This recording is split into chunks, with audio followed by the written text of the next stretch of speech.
College of Musical Knowledge.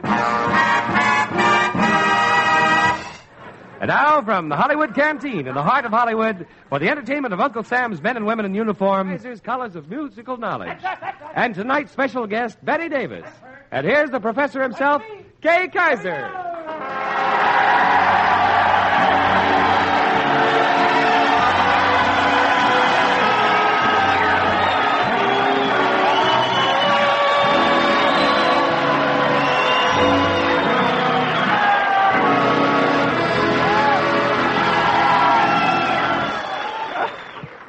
Evening, folks. How y'all? You're tops, Pops. Well, bless your smiling chops. And believe me, it's swell to be holding class again here at the Hollywood Canteen. What a thrill to see that warm, bright California sun again. Oh, when I got off the plane, I threw my hat off, I took my coat off, I pulled my scarf off, and then I sneezed my head off. But it's really wonderful, sure enough, to be back in California. This morning I opened my window, and there was a little pigeon. So I said, "Hello, Walter."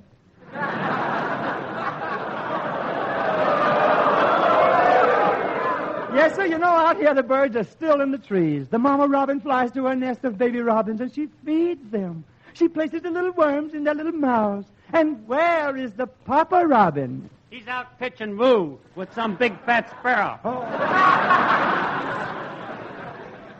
Oh, cut it out, Ishkabibble. What's the matter? Don't you like nature? I verily, yea, or as the upper crust says, natch.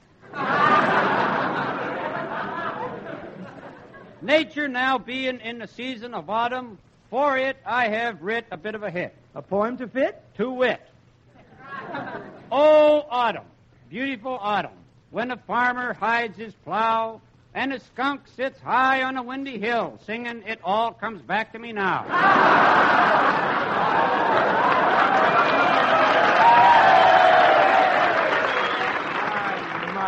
A fine poem. That's a fine poem. Listen, Ish, if you're a poet, I'm a cow. Well, I'm a poet, and let me have 2 quarts. Stop it now, Ish. We're here to entertain these boys and girls at the Hollywood Canteen. Well, you know, entertaining people is right up my backyard. Ish, you mean right up your alley? I moved. Oh, a fine thing. You know, I have here a poem about stuffing turkeys. You want to hear it? No. Okay, I'll read it. A poem about stuffing turkeys. Oh, you can't stuff a turkey through the nose. That's stuff that everybody knows. If you ask me why, I'll just say a turkey just ain't built that way.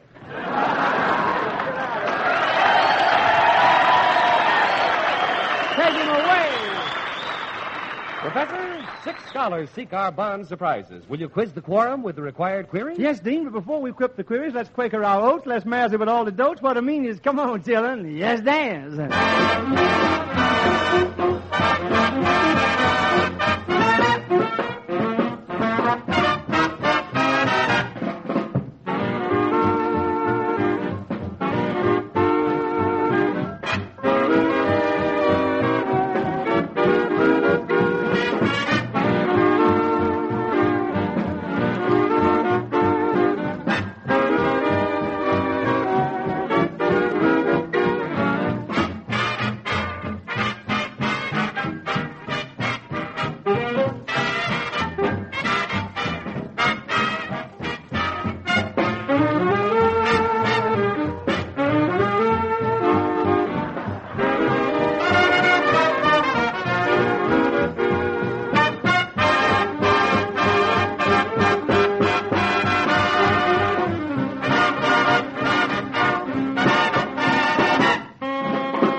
Examination time, Professor. 6 sassy sophomores have swarmed into the oldie schoolhouse for another session of musical science. Well, step up, scholars, and I'll knuckle your noodle for $240 in prize-winning boodle. And our first scholar is, it's Private First Class Jerome Nowotny.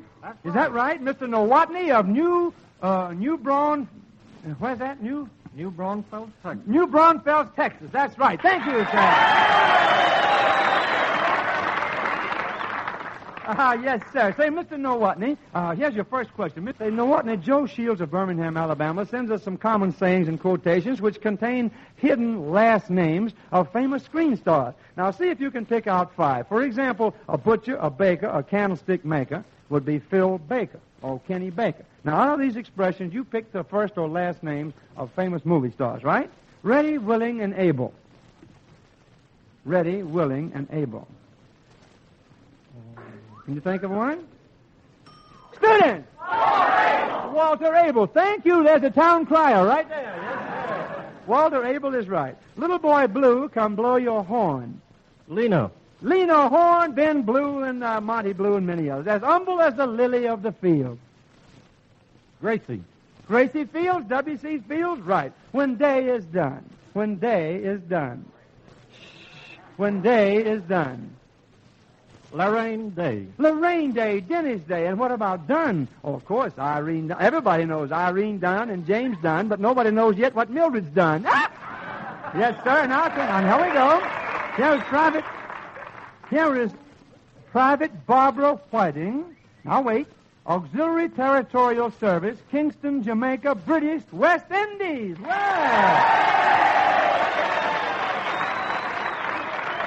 Yes, sir. Miss Whiting, we're very happy to have you here with us in our college, and your title almost extends to the British West Indies, doesn't it? Now, here's your question. Miss Carol Kruger of Milwaukee, Wisconsin, wants you to be a sweetie pie and define 3 of these. Chicken patty, turkey raffle, owl show, or veal bird. 3 of those. For instance, what is a chicken patty? What is a chicken patty? A chicken patty. Have you ever eaten a chicken patty? No, I don't think so. You never ate a chicken patty? Oh, you haven't lived. Well, what about a turkey raffle? You know what a turkey raffle is, don't you? What, you ever been to a raffle where they give away things? Oh, you mean just an ordinary raffle? Well, a turkey raffle would be... Raffling a turkey? Yes.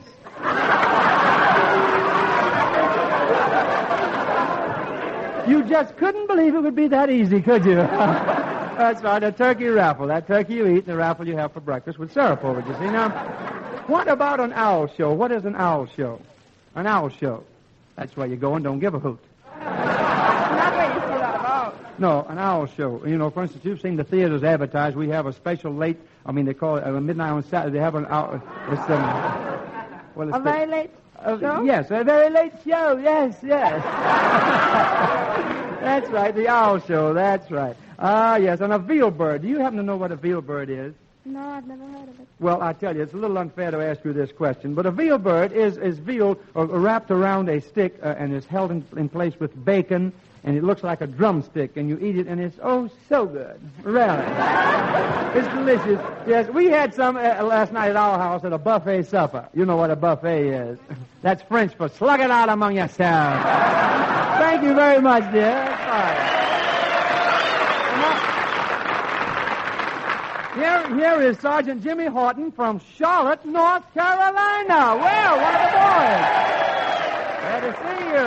Yes, sir. I'm from Rocky Mount, North Carolina. I bet the folks on WSOC are listening down there in Charlotte. Now, listen, Jimmy. Maury Roberts of Kashmir, Washington, reminds us that Alexander Wolcott had a column in the New Yorker magazine for many years called Shouts and Murmurs. Now, you don't have to tell us the titles of the following tunes, but just tell us whether you'd class each tune as a shout or a murmur. Now, for instance, how about this one? Murmur. I beg your pardon? A murmur? A murmur, that's right. That's speak low. A murmur. Yes, sir, like Al Jolson says, murmur. No. And do you think now this one is a shout or a murmur? Now, listen closely. I'd say that was a shout.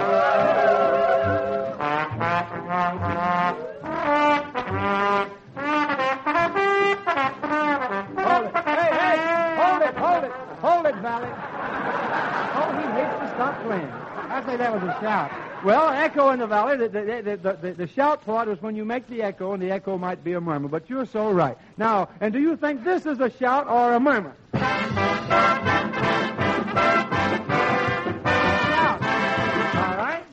A shout. A shout, that's right. I scream, you scream, we all scream for ice cream. My favorite shout is come and get it.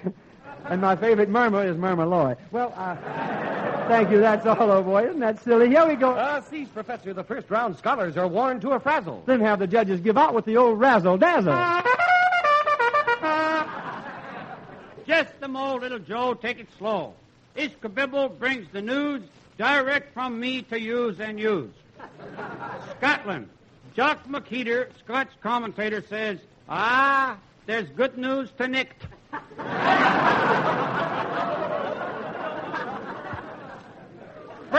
First-year commentator just married a girl who only weighs 80 pounds. Well, congratulations, Mr. McHeater. You say your wife only weighs 80 pounds? Aye, she's a bony lassie. Oh, no. Faith and Bigorra, there is a devil to pay. Wait a minute. What happened to your scotch? I'm down to my last pint. Oh.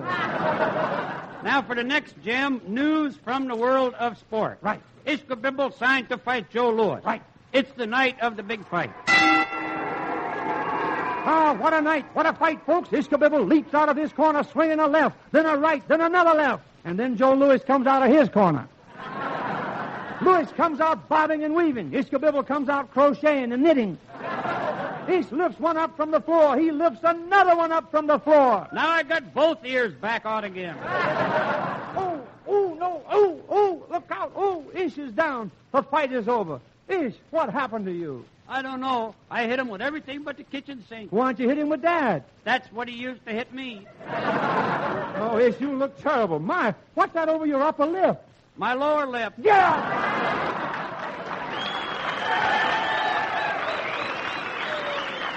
The first round decision is ready, Professor. And the winner of the first exam is, well, believe me, how do you like this? The winning contestant is Private Barbara Whiting of Kingston, Jamaica, British West Indies. She came through.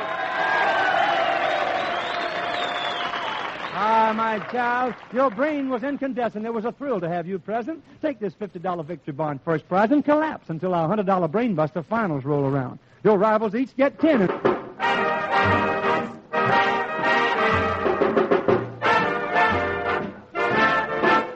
Well, here's terrific Trudy again, Mrs. Irwin's favorite daughter. Trudy, the canteen students will say, gee, it's good to hear you, when you sing, gee, it's good to hold you.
kiss me like you did it before.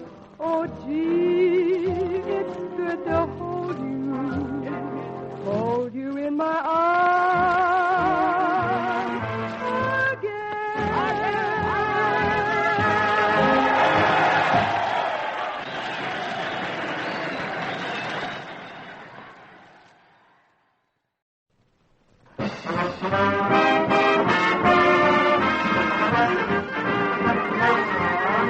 And here's the first student in the second exam, Fest. And our first pupil is pharmacist mate, third class David J. Sheftel. Is that right? From Washington, D.C. Ah, yeah. Folks in D.C. are listening on WRC, I'll bet you. That's the station there, so let's really do it up fine for them. Say, Mr. Sheftel, Miss Mary Oricchio of Hollywood sends us some more musical riddles. So watch out, because the answers to the riddles are in the songs we play. Isn't this going to be stunning? First, what is everybody doing at the same time and at the same rate all over the world? Maybe this will help you.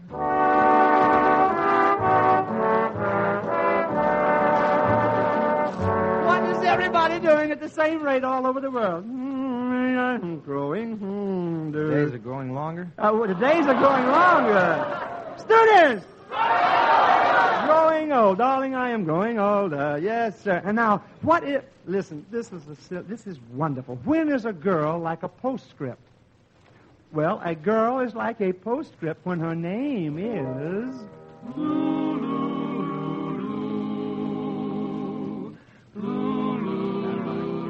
Hold it, he's got it. Her girl's name is like a postscript when her name is... Adeline. That's what a postscript is, Adeline. Well, if you think that's corny, listen to this. Why is a dog's tail like the heart of a tree? Oh, this will kill you. Oh, a dog's tail is like the heart of a tree because it's farthest from the bark. Oh, like the incubator mother, I'm coming home to hatch. And now here we go with Sergeant Alice Degnan. Degnan of Newark, New Jersey. Oh, yes, a girl that can really do the Jersey bounce, I'll bet you. Got just the calves to do it with, too, right there. Now, listen, Miss Degnan, here we go. We're going to try you out in anatomy class, okay? Now, Jerry Hitchison of Topeka, Kansas says that there are lots of common expressions about the anatomy that we use in everyday speech. Now, I'll give you the phrases, and you tell us their common meaning. For instance, to curl the lip means to sneer, right? All right, here we go. What does it mean to bend an ear? To listen. To listen, that's right. And what does it mean to gnash the teeth? Grit them? Or grind them? No, what does it mean? What emotion does that express if you're gnashing your teeth? Are you happy, sad, no, mad? Was it? Anger. Anger, that's right. Anger ain't no more. Now, to knit the brow. To think. To think, that's right, to knit the brow. Now I understand about your nose. When they were knitting your brow, they dropped the yarn and it just kept on unraveling. Quiet, Ishkabibble. You don't know anything about knitting. The heck I don't. I've been knitting ties and natting sweaters. That's all I do. Knitting and natting and knitting. And what have I got to show for it? What? Nothing. Oh, go away, Ish. And thank you very much, Miss Alice Degnan. And here we go with Sergeant Marty McDermott of Freeport, Illinois. An Illinois boy. All right, Marty. Say, from the college collection of famous orchestra themes, Dick Carpenter of White Plains, New York, wants us to play the theme of the popular young leader who comes on the air like this. See if you can tell us whose theme it is.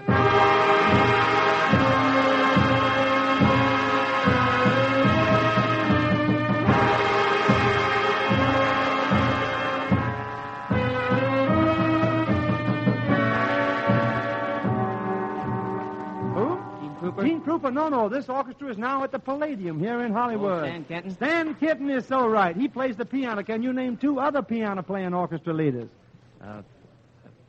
Two other orchestra leaders who play the piano besides Stan Kenton. He just got out of the service. Just got out of the Navy, that's right. Just got out of the service. There was one who wrote Sunrise Serenade who was at the Palladium. Frankie Carr. Frankie Carr. What about another one? Just out of the Navy. He's known as the Magic Fingers of Radio. He was. Eddie Duchin. Eddie Duchin, that's very good. I'm certainly glad you got that. And now, Second exam winner, Professor. the winner of the second exam, and he is... Hold a gun, son. I have here an essay in regards to which I would like to read same entitled Buttons. Buttons. Oh, all right. Read, bonehead. Okay, buttons. Now, buttons is stuff on account of which your pants will fall down if they ain't got any of. Now, buttons can be very dangerous. Dangerous? Yes, dangerous. Oh. Last week, my girl asked me to sew a button on her diamond clip, but I refused to put a button on her clip. Yeah? So she clipped me on a button. Oh. Now, speaking of buttons, Professor, why don't you give up radio and become my partner? You want me to go into business with your buttons? No, I want you to stop buttoning into my business. Now, button rhymes with Hutton, of which there are 4. Betty Hutton, Marion Hutton, Anna Ray Hutton, and Edward Everett Hutton. Now, the buttons are a big family, I.E. I.E.? Yeah, Ish elaborates. Now, for instance, I got an uncle whose name is Wilbur Button. Yeah. He's a member of the law firm of Button, and Zipper. Zipper? Yeah, he replaced one of the buttons. Get out of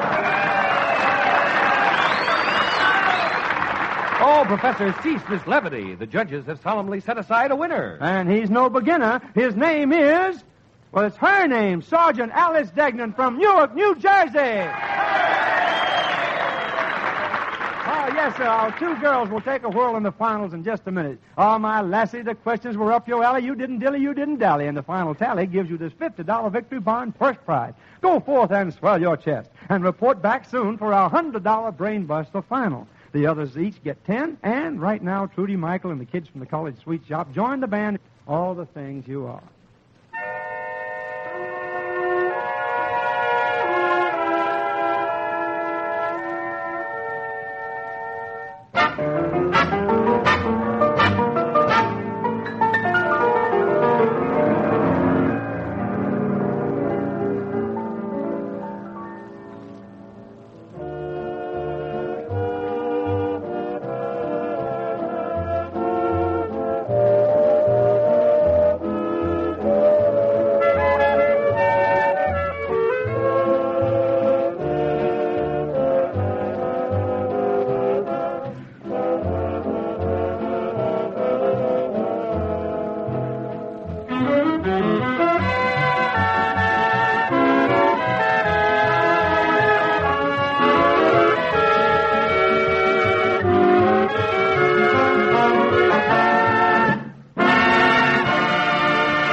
the final inning. Let's see who'll do the winning. Dean, we have no time for tinning. The college clock allows but 30 seconds to our desperate seniors who are, by coincidence, both of our two lovely co-eds, Sergeant Alice Degnan from Newark, New Jersey, and Private Barbara Whiting of British West Indies.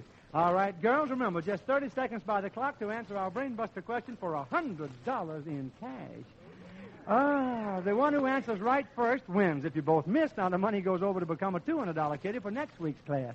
So correlate your cranium, ignite your mental uranium. Here we go to strain your brain. No helps, no hints. You're on your honor to think for yourselves, and it's for $100. Who wrote the words to the world-famous songs, Believe Me If All Those Endearing Young Charms, The Last Rose of Summer, and The Minstrel Boy? Who wrote the words to those world-famous songs, Believe Me If All Those Endearing Young Charms, Last Rose of Summer, and The Minstrel Boy? A well-known poet. She's got it. Hold it right there. Hold it right there. The young lady right here, Miss Sergeant Alice Degnan. You said what? Thomas Moore. Miss Thomas Moore for $100 in cash.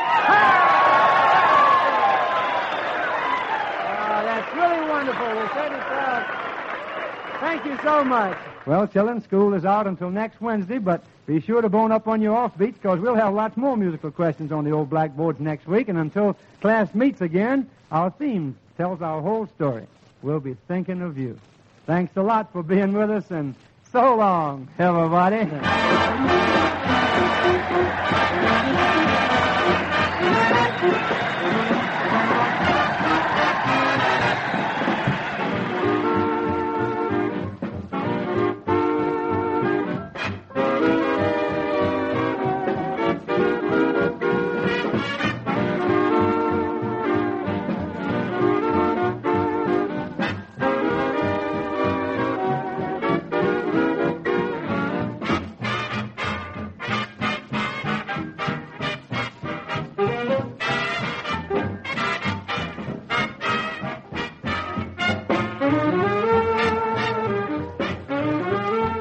This is the Armed Forces Radio Service.